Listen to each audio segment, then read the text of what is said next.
Hey everybody, got another Jeep video for you. This is a Dashmat.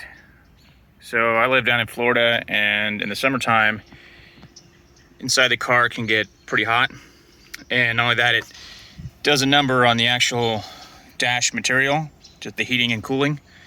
So in hopes to make my car last a little longer and maybe stay a little cooler while driving around, I decided to get this Dashmat. Now it's kind of remnant of some kind of like 1970s carpet in your car kind of thing.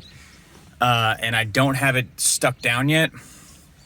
But in case you're thinking about getting one of these, which there probably aren't too many of you, this is what it looks like.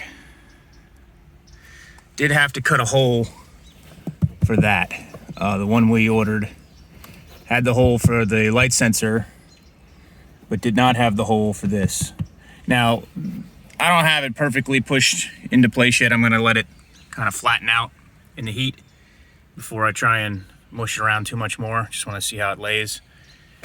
And I might do a follow-up video of that later down the road. But some of you that are considering getting one of these, this might be useful to you, so enjoy. You're watching CSD Solutions. Take it easy.